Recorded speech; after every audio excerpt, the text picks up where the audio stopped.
નમસ્કાર, હું સુરભી વાલવા. આપ જોઈ રહ્યા છો આપની મનપસંદ channel RP Gujarat news Rajkot. Vadia કિસાન સંઘ દ્વારા આજે વડિયા મામલતદારને આવેદનપત્ર આપવામાં આવ્યું. આ આવેદનપત્રમાં જણાવાયું છે કે તારીખ 25 થી 2 નવેમ્બર દરમિયાન પડેલા કમોસમી વરસાદના કારણે ખેડૂતોના પાકને ભારે નુકસાન પહોંચ્યું છે અને અનેક ખેડૂતો આર્થિક સંકટમાં છે. કિસાન સંઘે સરકાર પાસે 3 મુખ્ય માંગણીઓ કરી છે. મગફળીની તાત્કાલિક ખરીદી શરૂ કરી, ખાતરની અછત દૂર કરવી અને જૂની વીમા યોજના ફરી શરૂ કરવી. આ દરમિયાન ખેડૂતો દ્વારા જય જવાન જય કિસાનના નારા સાથે મામલતદારને આવેદનપત્ર અપાયું અને તાત્કાલિક રાહતના પગલાં લેવાની વિનંતી કરવામાં આવી છે. વધુ સમાચાર માટે જોડાયેલા રહો આરપી ગુજરાત ન્યૂઝ રાજકોટ.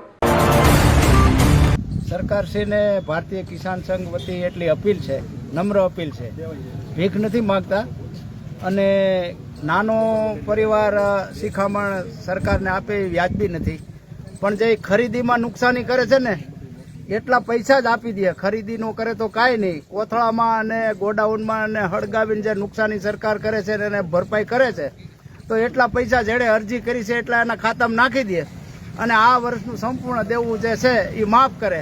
નહીં માફ કરે તો ખેડૂતો પછી ના છૂટકે કેવું આંદોલન કરશે એ પરિસ્થિતિ પાછળની સરકાર ભોગવશે. જય હિન્દ, જય ભારત. હવે અમે વડિયા તાલુકામાં વડિયા મામલતદાર ઓફિસે આવેદનપત્ર આપવા આવેલા છીએ. હવે અત્યારે મારે સરકારને એટલું જ કહેવું છે કે ભાઈ તમે જો ઉદ્યોગપતિની લોનો માફ કરી શકતા હો તો ખેડૂતને તમને દેવામાં વાંધો હું છે. અત્યારે અમારે વડિયા તાલુકામાં આમ ગણીએ તો 100% પાક નિષ્ફળ છે. નથી કોઈ મગફળીમાં એવું, નથી કપાસમાં એવું, બધે નુકસાની 100% છે. છતાં આજના છાપામાં વાંચ્યું કે ભાઈ અમરેલી જિલ્લામાં 33% નુકસાની. તો શું કારણથી તમે લખ્યું છે? કયા કારણથી તમે એવું લખ્યું છે કે 33% નુકસાન છે? આજે 100% નુકસાન છે ને 33% કેમ બતાવો છો? તો આ ખરેખર હળાહળ અન્યાય છે. બાકી મારે તો એવું છે કે ખેડૂત હશે તો ખેતર ખેડશે, ડુંગર આમથી નહીં ખેડાય. શબ્દો લખેલા હશે તો વંચાશે, બાકી તો કરમ વીણા માનવી એના કરમ ક્યાંથી વંચાય? બસ, જય કિસાન, જય જવાન. તાલુકાના બધા ગામના ખેડૂત આગેવાનો આવ્યા છે અને આજનો અમારો ખાસ મુદ્દો એવો છે કે આજે સતત કમોસમી વરસાદ પડ્યો એનાથી ખેડૂતોનો ટોટલ પાક નિષ્ફળ ગયો છે અને ક્વોલિટી હાવ લેસ થઈ ગઈ. જે કાંઈ બચ્યું ને એમાં ક્વોલિટી લેસ થઈ ગઈ છે. એટલે અમારે ખાસ સરકાર પાસે કહેવાનું એટલું જ છે કે અમને સૌથી પહેલું તો આ સહાયના ટુકડા જે રહ્યા ને એ નથી જોતા, અમારે ધિરાણ માફ કરે ને એ જ જોઈશે. સહાયનો ટુકડો અમારે જરી કંઈ જોહે હાલશે જ નહીં, કારણ કે હવે સહાય દીધે કાંઈ વળતું નથી. એ 22,000 ને 24,000 રૂપિયાના ટુકડા દીધે રાખે, એને કાંઈ ખેડૂતની નુકસાની પાર આવે નહીં. અને બીજું કે જે અમારી મગફળી બચી છે થોડી ઘણી, એ ટેકાના ભાવે 200 મણની ખરીદી કરે અને એની ક્વોલિટીના માપદંડના જે એના નિયમો રહ્યા એ હળવા કરે, કારણ કે ક્વોલિટી રહી નથી.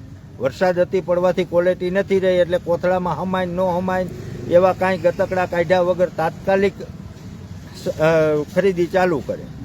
અને અત્યારે રવિ સિઝન અમારે વાવેતરનો સમય થઈ ગયો, બજારમાં ખાતરની સંપૂર્ણ અછત છે, ક્યાંક જવલે જ મળે છે. તો આવું ખેડૂના ભાગે જ કેમ આવે? એ લોકોને વિધાનસભામાં કેન્ટીનમાં બેઠા બેઠા 10-20 રૂપિયાની થાળી ખાવામાં એમાં કાજુની એની કોઈ દી અછત નથી થતી અને ખેડૂને જ કાયમ આ ખાતરની એની અછત થાય. અને સૌથી અગત્યનો મુદ્દો કે આ દેનારો સમાજ છે, જગતનો તાજ છે ખેડૂત, એને આ લોકોએ ભિખારી બનાવી દીધો. આ સહાયના ટુકડા દઈને વીમા યોજના બંધ કરાવી અને ભિખારી ટાઈપનો બનાવી દીધો કે કાયમ ઉઠીને અમારે સહાય જ માગવાની. આ દેનારો વર્ગ છે એને માગવા નીકળવું જ ન પડવું જોઈએ.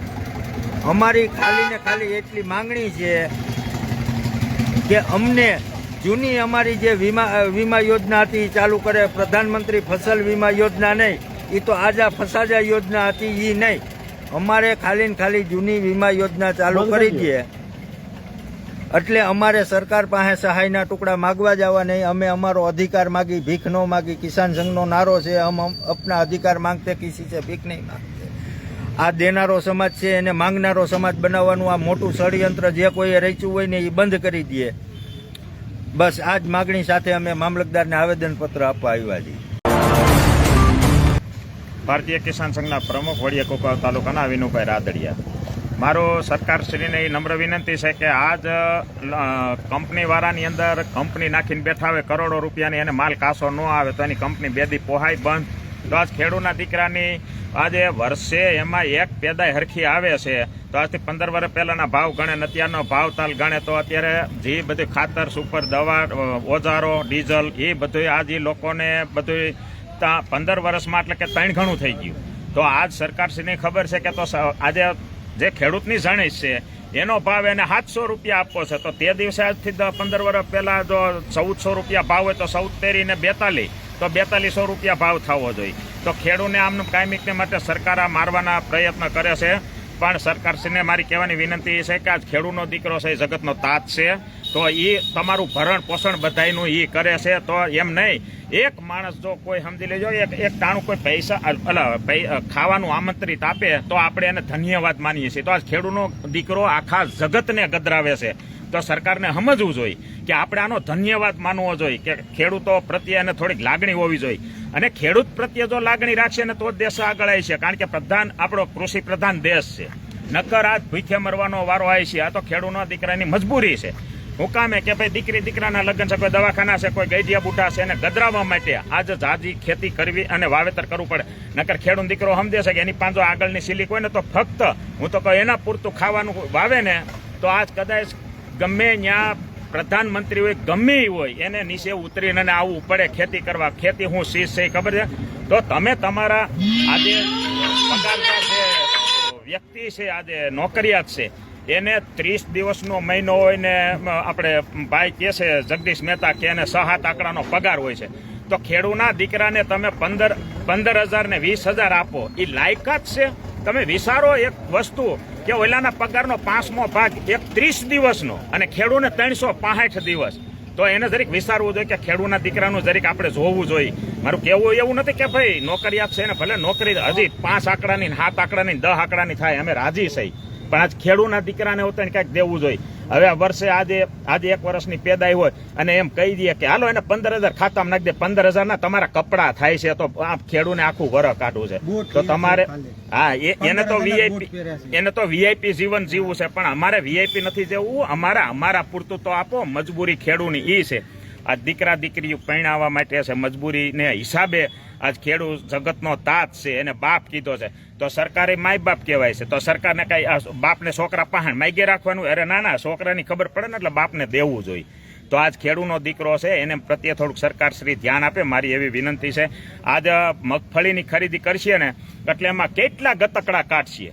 આ ગતકડા કાઢીને તમારી આ માલ નહીં હાલે, ફલાણો માલ નહીં હાલે, ઓલું નહીં હાલે, પલ્લી ગયેલી. પણ તમને આજ ખબર છે કે આજે માવઠું જે વરસાદ રૂપી થઈ રહ્યું છે ખેડૂતનું નુકસાની એ આજે અઢળક ઘણું થઈ રહ્યું છે. કેટલું કે આજે એમાં કાંઈ બસ એમ નથી. છતાં ખેડૂને બિચારાઓને કોઈને થોડું ઘણું બેસ્યું છે. તો કાલે હવે એમ કે પલ્લી ગયેલો માલ છે નહીં આવે તો હું કે ખેડૂને એ કાંઈ એવું એને આપ્યું હતું કે કાંઈ ઉપર આકાશની ઉપર કાંઈ બંધ બાંધી દે ખેડૂની જણાય છે નહીં પલ્લે. બધી મગફળી બગડી ગઈ છે. એને માટે હું તો એમ કહું વણજી 6% ને 8% રાખે ને એના બદલાને વણ 25% ને 30% રાખ્યા જેવી મગફળી આજ ખરીદી કરે ને ત્યારે હાંકવી પડશે. નકર ખેડૂતો આગળના સમયમાં ઉગ્ર આંદોલન કરશે એવું અમારું તારણ છે. કારણ કે નકરી આજે ખેડૂતને દબાણ જ કરવું છે તો એનો કોઈ આજ ઈલાજ નથી. મારું એવું કેટલું કહેવાનું એટલું છે કે આ સરકારશ્રીને ધ્યાન દોરવા વિનંતી છે. નકર આ મારા વાલા હું નથી કહેતો આ તો પબ્લિક બધી કરે નકર 2070માં આનો અનુભવ થાય સરકારશ્રીને. બસ.